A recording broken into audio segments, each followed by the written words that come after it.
تو پھر نبی تو ہوئے. دلیل آئی کہ نہیں؟ اب پریشان ہونا ہے نا. میں اس لیے کہتا ہوں مولانا مجھ سے قبل اعلان فرما رہے تھے نا, یقین کیجئے میں تحدیث بن نعمت کے طور پہ کہتا ہوں دیوبندی ہو تم نے پریشان نہیں ہونا. تم مناظرے کا چیلنج ہے قبول تم کرو, پابندی میرے سے میں ڈال دے, چیلنج تو قبول کر دے, جنگ میرے کھاتے ڈال دے, تم کرو تو صحیح.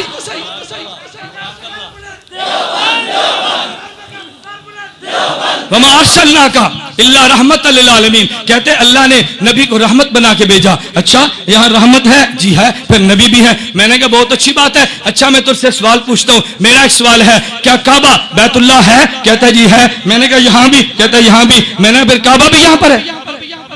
نہیں سمجھے, نہیں سمجھے بھئی. ہم کہتے ہیں کعبہ بیت اللہ, تو یہاں کا بیت اللہ, یہاں کا کعبہ کون سا ہے؟ نہیں سمجھے بھئی. یہاں کا کعبہ کون سا ہے؟ بیت اللہ ہی ہے نا. اب تو نے کہا تھا نا کہ نبی رحمت ہے, تو رحمت یہاں بھی ہے, نبی یہاں بھی ہے. میں بھی کہتا ہوں کہ کعبہ بیت اللہ ہے, تو یہاں کا بھی کعبہ وہی بیت اللہ, وہاں کا بھی وہی بیت اللہ, یہاں بھی وہ وہاں بھی وہ. پھر کعبہ کو ہر جگہ مان لے. کہتے نہیں نہیں کعبہ ہے تو وہاں, لیکن رخ یہاں پہ. میں کہتا ہوں نبی وہاں پہ, رخ یہاں پہ. نہیں مانتا. میں ایک اور بات کہتا ہوں, میں مانتا ہوں پیغمبر کی رحمت یہاں پہ, پیغمبر وہاں پہ. یہ ایسا ہی ہے میرے دوستوں. آسمان پہ سورج طلوع ہوتا ہے, سورج زمین پہ نہیں ہوتا. سورج وہاں پہ, کرنیں یہاں پہ, پیغمبر وہاں پہ, رحمت یہاں پہ. تکبیر. تاجدار ختم نبوت, تاجدار ختم نبوت. یہ عجیب بات ہے ظالم, تو پیغمبر کے نور کو چاند سے بھی کم مانتا ہے, پیغمبر کی رحمت کو سورج سے کم مانتا ہے. اگر سورج وہاں پہ رہ کے کروڑوں کلومیٹروں کو روشن کر سکتا ہے, پیغمبر مدینے میں زندہ رہ کے عالم رحمت کیوں نہیں بانٹ سکتا؟ اس لیے میں کہتا ہوں سورج وہاں پہ, روشنی یہاں پہ, سورج وہاں پہ, حرارت یہاں پہ, سورج وہاں پہ, کرنیں یہاں پہ. میرا محمد روزے میں زندہ, حضور کی رحمت پوری دنیا میں موجود ہے. حضور نے مدح بیان کی, الحمدللہ الذی ارسلنی رحمت للعالمین. میں نے عرض کیا نا میں وقت کی قلت کی وجہ سے جملے کاٹ رہا ہوں, ورنہ میں ایک ایک جملے کی رب کعبہ قسم شرح بیان کرتا. حضور نے اعلان کیا, فرمایا لوگوں تم نہیں جانتے مجھے بشیرا نذیرا بنایا. یہ سب آپ نے سنا. اللہ کے پیغمبر نے آخر میں کہا وجعلنی فاتحہ و خاتمہ. فرماتے ہیں حضور نے مجھے, اللہ نے مجھے اول بھی بنایا آخر بھی بنایا. جب کوئی نہیں تھا رب نے میری روح کو پیدا کیا, جب کوئی نہیں ہوگا تب بھی میری نبوت کے چرچے ہوں گے. میں اول بھی ہوں, مجھے آخر بھی ہوں. اللہ کے پیغمبر اول بھی تھے, اللہ کے پیغمبر آخر بھی تھے. مجھے اس پہ قصہ یاد آیا. مولانا قاسم نانوتوی اللہ اس کی قبر پہ کروڑوں رحمت نازل فرمائے. مباحثہ شاہ جہان پور تھا, مناظرہ طے ہوا. مناظرہ کس سے تھا؟ آریہ ہندو سے. مولانا قاسم نانوتوی دارالعلوم دیوبند سے چلے مناظرے کے لیے, شاہ جہان پور میں پہنچے مباحثے کے لیے. ہندو آریہ پنڈت آئے, مولانا قاسم نانوتوی سے کہا حضرت آپ بڑے ہیں, آپ بزرگ ہیں, آپ مناظر ہیں, آپ سرتاج ہیں ہمارے, آپ شیر پہ تشریف لائیے, آپ اپنے دلائل پہلے دے, ہم دلائل بعد میں دیں گے. مولانا فرمایا نہیں نہیں نہیں, دلائل تم پہلے دو, میں دلائل بعد میں دوں گا. ہندو کہنے لگا حضرت آپ پہلے آئے, آپ بڑے ہیں. فرمایا تم نہیں جانتے میں نے اس نبی کا کلمہ پڑھا جو آخری نبی ہے, میری باری بھی بعد میں ہے, تم پہلے میں بعد میں آؤں گا. ہندو پنڈت کہنے لگے حضرت نہیں نہیں ہم نے دلائل سے بات رہی, ہمارے ہاتھ کو دیکھیے, آپ بڑے ہیں, ہم برکت کے لیے کہتے ہیں, آپ تشریف لائیں, پہلے گفتگو آپ کریں, ہم بعد میں کریں گے. مولانا قاسم نانوتوی فرمانے لگے, عجیب جملہ فرمایا. فرمایا چلو میں تمہاری مان لیتا ہوں, کچھ تقریر تھوڑی سی پہلے کرتا ہوں, تھوڑی سی بات میں کروں گا, اس لیے کہ میں نے اس نبی کا کلمہ پڑھا جو اول بھی ہے آخر بھی ہے, میرا پہلے بھی حق, میرا بعد میں بھی حق. ہندو پنڈت کہنے لگا حضرت ہاتھ کو دیکھے, ہم دلائل سے بات نہیں کرتے, ہم نے تو برکت کے لیے کہا, آپ بزرگ ہیں, ہماری بات کو مان لیجیے. مولانا فرمایا ارے ظالم گدھے, تو میری بات کو سمجھا نہیں ہے, میں تجھے موقع دینا چاہتا تھا, تو گفتگو کر لے. قاسم نانوتوی پیغمبر کا امتی جب سٹیج پہ بات کرے گا وہ اول بھی ہوگی وہ آخر بھی ہوگی. میری گفتگو کے بعد تو دلیل نہیں دے گا, جو دلیل تو نے بعد میں دینی ہے میں پہلے توڑ دوں گا. میں نے موقع دیا, تم دلائل دو, تو میری بات کو نہیں سمجھے نا. آؤ پھر قاسم نانوتوی آتا ہے. مولانا اسٹیج پہ آئے, 3 گھنٹے فلسفہ بھی ذات بالعرش کے حوالے سے اللہ کے وجود پہ دلائل دیے, اور بندروں کے بنائے ہوئے بتوں کے دلائل کو ختم کر دیے. مولانا جب دلائل دے رہے تھے 3 گھنٹے دلائل دیے. دلائل کے بعد ہندو پنڈت کھڑا نہیں ہوا, ہندو سائنس موجود تھا, اس نے کھڑے ہو کے قاسم نانوتوی رحمہ اللہ کی فتح کا اعلان کیا, اور ساتھ جملہ کہا, کہتا ہے لوگوں آج قاسم نانوتوی نہیں بولتا تھا, انسان کی زبان پہ الہام کا فرشتہ بولتا. نعرہ تکبیر. تاجدار ختم نبوت قاسم العلوم والخیرات حضرت نانوتوی. پھر مولانا قاسم نانوتوی رحمہ اللہ تعالیٰ جیت کے میدان مناظرہ کو مار گیا. نیچے اترے دیوبندی فرزند تھے نا, ہندو پنڈت پھر آئے, ایک حملہ اور کیا. پنڈت تھے نا, حملہ تو کرنا تھا. میرے دوستو یاد رکھنا, شیطان دو حملے کرتا ہے. نمبر 1, کوئی آدمی نیک عمل نہ کرے, اگر نیک عمل کر لے اس کو ضائع کر دے. پہلا حملہ شیطان کا کامیاب نہ ہوا, قاسم نانوتوی عمل کر گیا, اب دوسرا حملہ کیا, اس کے عمل کو برباد کر دوں. ہندو پنڈت آئے, کہنے لگے مولانا ہماری, اللہ اکبر, ہندو پنڈت نے کیسی گیم کھیلی. کہتے مولانا افسوس کیا مسلمانوں میں قاسم نانوتوی ہیں, اگر آپ ہندو میں ہوتے نا آج آپ کے بت بنا کے دلی کے چوک چوک پہ تمہاری پوجا کی جاتی, مسلمان نے تیری قدر نہیں کی. مجھے کہہ دے تو میں نے کہا گل تو سچی ہے, قدر نہیں کی, میرے مرن تو بعد نے رونا ہے. جینیاں دو بندی قدر نہیں کرتے, میں نے تو بھول جانا تھا, وہ تو قاسم نانوتوی تھا. فرمانے لگے اس ہندو پنڈت نے کیا کہا, کہتے مولانا اگر تم ہندو کے اندر ہوتے تو دلی کے چوک چوراہے پہ تمہارے بت بنا کے پوجا کی جاتی, مسلمان تمہاری قدر نہیں کرتا. مولانا قاسم نانوتوی فرمانے لگے, فرمایا ہندو ہو تمہارے اندر قاسم ہوتا جو کوئی نہیں, ایک جنے تم ان کے بت بنا کے پوجتے ہو. میرے محمد کی ختم نبوت کے سلے میں گلی گلی قاسم نانوتوی رہتے, کس کس کے بت بنا کے مسلمان پوجے گا. سر بکف سر بلند, فضل خدا بند, مصطفیٰ کو پسند. میرے دوستوں میں نے عرض کیا مولانا قاسم نانوتوی تھا, تواضع میں ساری بات کو ختم کر گیا اور میدان یہ بھی جیت گیا وہ بھی جیت گیا. میرے دوستوں میں عرض کرنے لگو یہ ہمت وہ جی تھی اللہ کے نبیوں نے بیان کی. میں نے زرقانی کا حوالہ کیا, جاؤ اپنے گھروں میں جا کے کتب حدیث کو کھنگالو کہ ہمارے مناظر نے حوالے غلط تو نہیں دیے, کی بات غلط تو نہیں کی ہے, حمد نے غلطیاں تو بیان نہیں کی ہیں, جو غلطی نکلے پھر میرے بھی آپ نوٹ فرما دیں, میں اپنی اصلاح کر دوں گا. میں اگلی بات کرنے لگوں, یہی اللہ کے پیغمبر تھے. ابو سفیان نے ابھی کلمہ نہیں پڑھا, اللہ کے نبی بھی مذمت میں قصیدہ پڑھا. حضور آئے, مسلم شریف جلد نمبر 2 صفحہ نمبر 300 پہ روایت موجود ہے, اللہ کے پیغمبر نے حسان کو بلایا, فرمایا حسان آؤ تم سے کام ہے. حسان نے پوچھا حضرت وہ کون سا کام, مجھ سے. فرمایا تم نہیں جانتے, آج میری مذمت میں ابو سفیان نے شعر پڑھے, اس میں حسان میرا جی چاہتے اس کا جواب دے, لیکن ایک بات کو یاد رکھنا, یہ ابو سفیان اور میرا اوپر جا کے نسب ملتا ہے, نسب کا خیال کرنا.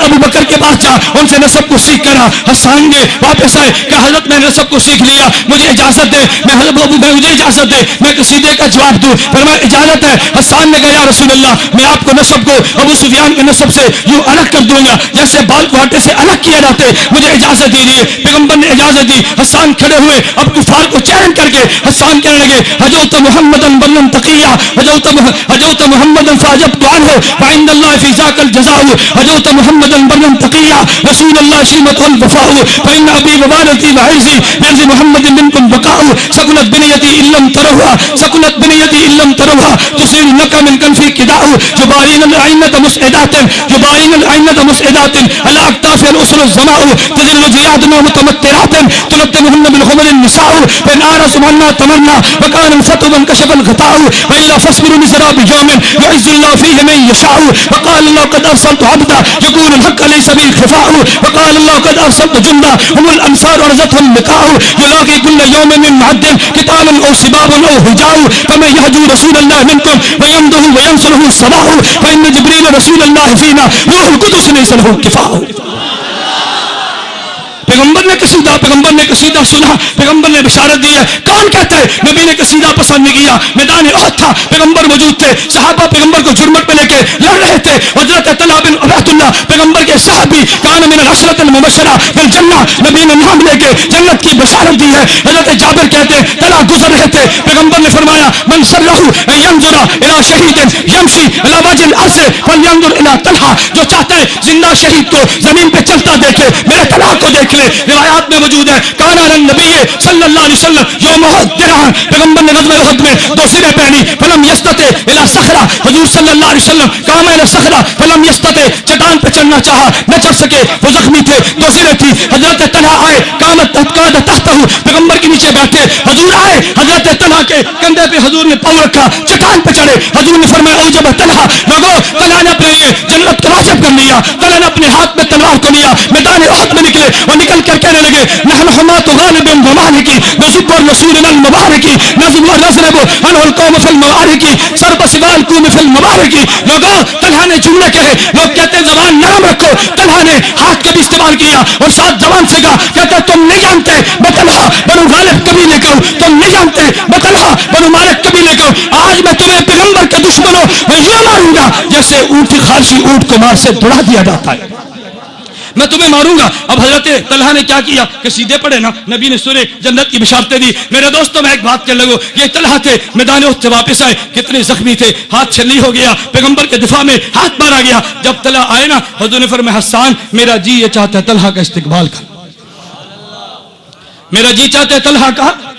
اب حسان استقبال جو پڑھنا تھا وہ کیسے کرنا تھا کون نہیں جانتا. حضرت طلحہ آئے, پیغمبر موجود تھے, استقبال کرنے لگے. حسان نے کہا آئے ہائے, حسان نے جملہ کہا حضرت طلحہ کے آنے پہ. حسان کہنے لگے لوگوں تم نہیں جانتے, وطلحہ یوم الشیب آسا محمدہ, وطلحہ یوم الشیب آسا محمدہ الفی ساعت نزاکت علیہ وشکتی یقیہ بکفیہ رماہ واسلم اشاجہ تحت السیوف فشلتی وکان امام الناس الا محمدہ, وکان امام الناس الا محمدہ اقامر اسلام حتی تکلتی. وقت کی قلت کی وجہ سے میں ترجمہ چھوڑتا ہوں. حضرت طلحہ کی شان میں حسان نے قصیدے پڑھے. میرے دوستو میں ایک بات کہتا ہوں, اللہ کی قسم جو بندیت کے سٹیج پہ میں ببانے ڈال کہتا ہوں, ابو بکر صدیق نے جو پیغمبر کا مزاج سمجھا کسی اور نے نہیں سمجھا, سب سے زیادہ پیغمبر کے مزاج کو سمجھنے والا ابو بکر صدیق تھا.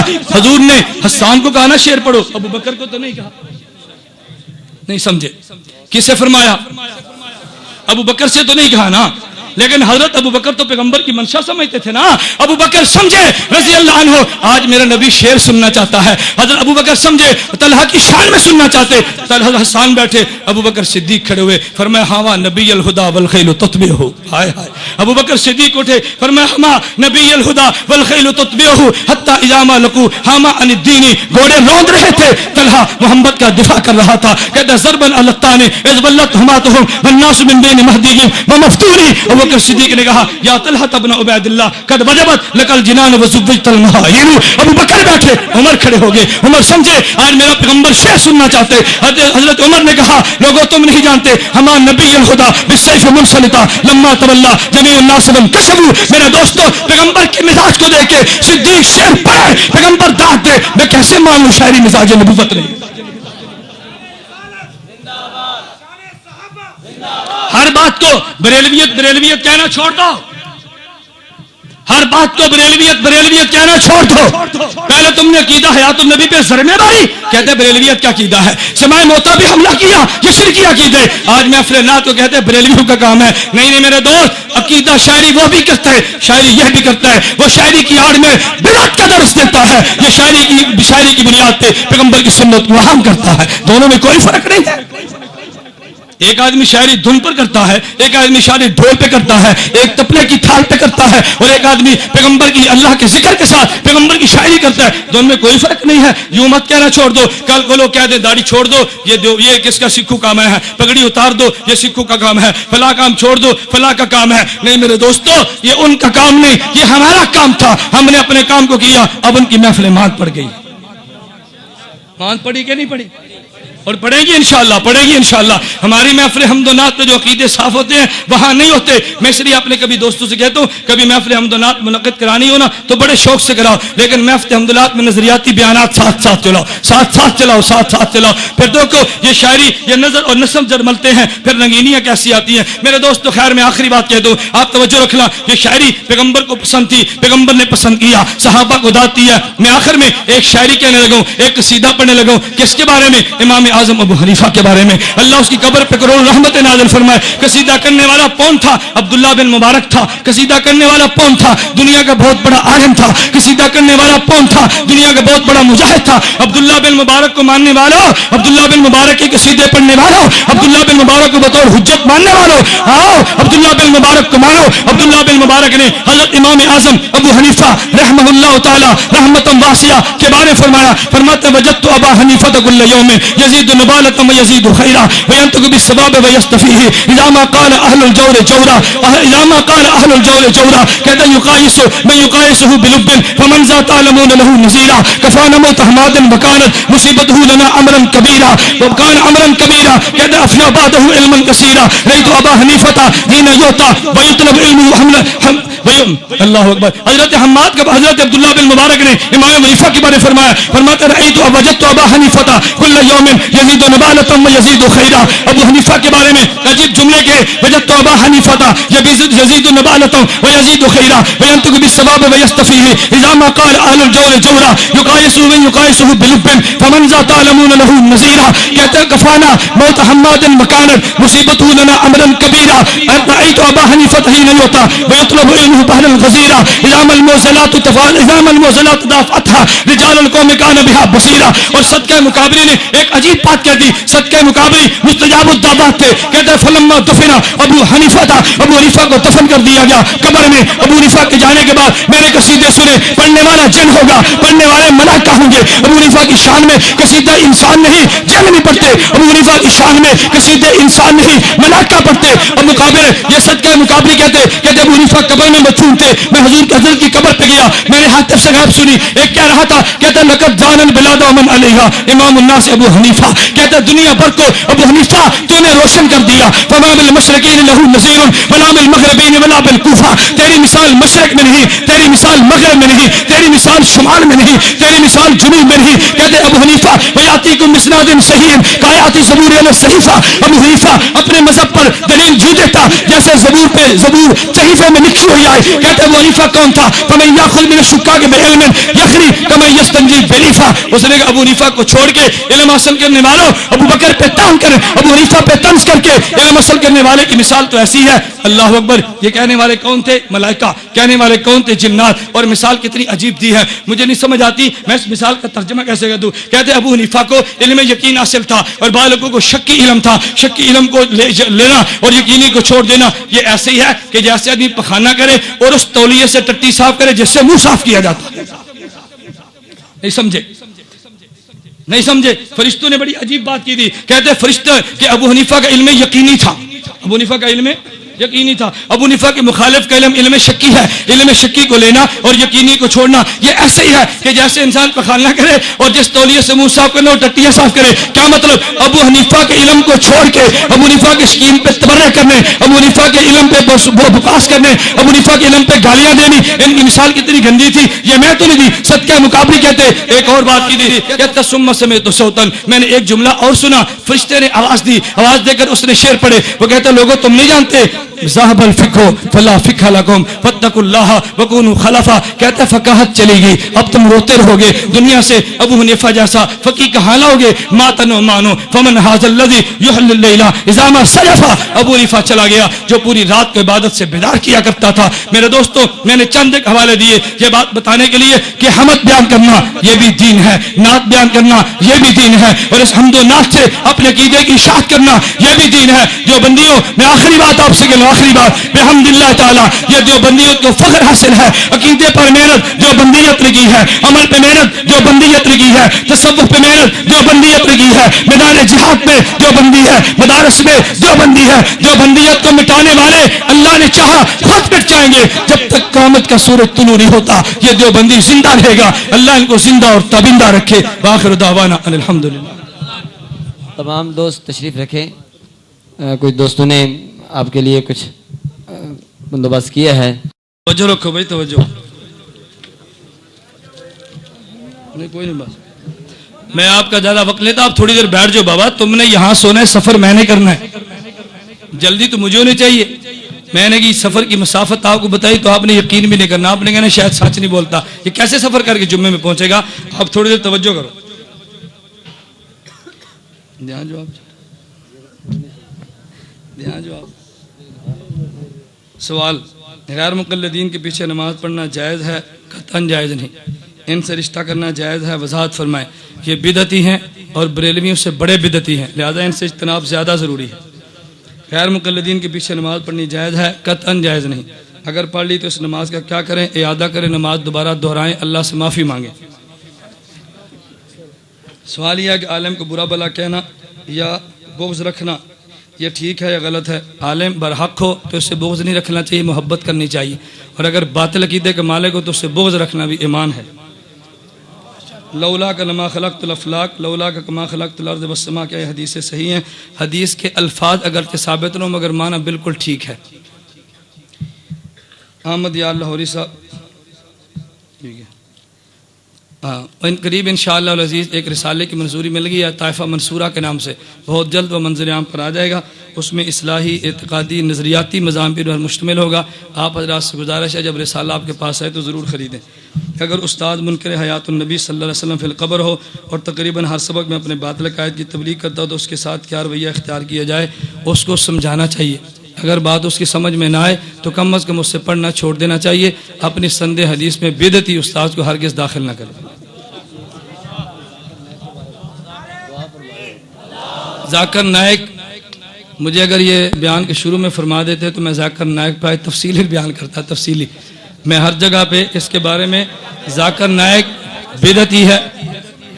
ذاکر نائک وقت ضرورت شافی مالکی وغیرہ پہ مسائل لینا جائز ہے وہ وقت ضرورت، لیکن ہمارے ملک میں شافی مسلک کی قطعاً کوئی ضرورت نہیں ہے، کوئی ضرورت نہیں ہے.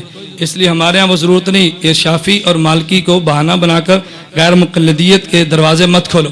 ڈاکٹر ذاکر نائک یہ غیر مقلد ہے، گمراہ ہے اور پرلے درجے کا شیطان ہے. اس نے امت میں فرقہ واریت کو بیج بویا ہے. بہت سارے مسائل ایسے غلط بیان کے اہل سنت والجماعت سے کوئی تعلق نہیں ہے. ذاکر نائک یہ کہتا ہے اگر کوئی آدمی 3 طلاق نہیں 1000 طلاق بھی اکٹھی دے دے تو طلاق ایک ہوتی ہے، اور یہ مذہب یا شیعوں کا ہے یا رافضیوں کا ہے. اس پر 15 محرم کو توسے میں ہمارا تفصیلاً 3 گھنٹے کا مناظرہ ہوا. ہم نے مناظرے میں دعویٰ یہ کیا تھا کہ 3 طلاق کو ایک کہنا یہ شیعوں اور مرزائیوں کا مذہب ہے. عالم اسلام میں مسلمانوں کا قطعاً مذہب نہیں ہے. جو یہ مذہب اختیار کرتا ہے وہ شیعوں اور مرزائیوں کا مسئلہ کرتا ہے، اور بالکل ذاکر نائک کا یہی مسئلہ ہے. پردے کے بارے میں ذاکر نائک چہرے کے پردے کا قائل نہیں ہے، یہ بہت بڑی گمراہی ہے. ذاکر نائک امت کے جمہور مسائل سے ہٹا ہوا ہے. اب میں نے عرض کیا نا تفصیلاً میں عرض کرتا، اللہ نے توفیق دی تو پھر کبھی سے میں نے خلاصہ عرض کر دیا ہے کہ غیر مقلد ہے، اس سے بچنا بہت ضروری ہے. اس کی جو کتابیں چھپی ہیں ہم نے ان کتابیں جمع کرنی شروع کر دی ہیں. اللہ نے چاہا تو انشاءاللہ اس کتابوں کا مستقل ایک کتاب کی صورت میں جواب آئے گا. ہم نے سیڈیاں بھی اس کی اکٹھی کرنی شروع کر دی ہیں. سیڈیوں کا جواب اللہ نے چاہا تو سیڈیوں میں آئے گا. ویڈیو کیسٹ کے بنانے یا استعمال کرنے کا شرعی حکم کیا ہے؟ برائے کرم مہربانی ہوگی. یہ ایسی ہے کہ جیسے ایک آدمی عمرہ کرنا چاہے تصویر کھنچوانا حرام ہے، لیکن مجبوری ہے بغیر تصویر کے عمرے پر وہ جانے نہیں دیتے. میرے دوستو ہم نے جنگ لڑنی ہے کفر سے، لیکن ہماری مجبوری یہ ہے کہ ہماری جنگ کو دنیا نہیں دیکھتی سوائے اس ایک ذریعے کے. افغانستان میں ملا داد اللہ امریکی ذبح کرتا ہے، اگر ویڈیو بنا کر امریکہ نہ بھیجیں تو بش کے خلاف احتجاج کون کرے گا؟ اور اس صورت نہیں بچتی. اگر ایسی صورت ہو پھر حکم اور ہے، اور شوقیہ طور پہ ایسی چیزیں کرانا یہ قطعاً ٹھیک نہیں ہے. شوق کی بات اور ہے، مجبوری کی بات اور ہے. مماتی امام کے پیچھے نماز ہو جاتی ہے نہیں، یا اہل سنت سے خارج ہے، گمراہ ہے، بدعتی ہے. اس کے پیچھے نماز مکروہ تحریمی اور واجب القیادہ ہے. جو پڑھی ہیں اس کا اعادہ کریں. پیغمبر صلی اللہ علیہ وسلم کے لیے میت کا لفظ بولنا ٹھیک نہیں، حالانکہ قرآن بولتا ہے انک میت انہم میتون. یہ بات وہ کہتا ہے جو قرآن کو سمجھتا نہیں ہے. اللہ کے نبی اس دنیا میں چل رہے تھے، اللہ نے فرمایا انک میتون. اس کا معنی یہ تھا اے نبی تمہارے اوپر موت آئے گی، اور موت آ گئی. جب آیت اتری اللہ کے نبی اس وقت بھی زندہ تھے، اب آیت موجود ہے اور اب بھی زندہ ہے، اب بھی زندہ تب بھی زندہ. لیکن آیت اتری یہ بتانے کے لیے کہ آپ پر موت آئے گی، اور ہم مانتے ہیں کہ موت آئی. موت آتی کیسے ہے؟ قرآن کہتا ہے کل نفس ذائقۃ الموت. انسان موت کا مزہ چکھتا ہے. چکھنے کا معنی ایک دیکھ کھانا نہیں ہوتا، چکھنے کا معنی اور ہوتا ہے، ہڑپ کرنے کا معنی اور ہوتا ہے. تو موت چکھی جاتی ہے، مستقل آتی نہیں ہے. یہ دو باتیں الگ الگ ہیں. الحمدللہ رب العالمین والصلاۃ والسلام علی رسول و علی آلہ وصحبہ اجمعین. اے اللہ تمام بیماروں کو شفا عطا فرما، مقروضوں کے قرض ادا فرما، جائز حاجات کو پورا فرما، مشکلات کو دور فرما، عافیت کے ساتھ دین کا کام کرنے کی توفیق عطا فرما. اے اللہ علماء حق کی حفاظت فرما. اے اللہ باطل کے ٹکڑے ٹکڑے فرما. مجاہدین کی مدد فرما. اسیروں کو جیلوں سے رہائی عطا فرما. اہل حق کے ساتھ زندہ رکھ. اہل حق کے ساتھ موت شہادت کی دے. اہل حق کے ساتھ قیامت کا ہمارا حشر فرما. وصلی اللہ تعالی علی رسول خیر خلق.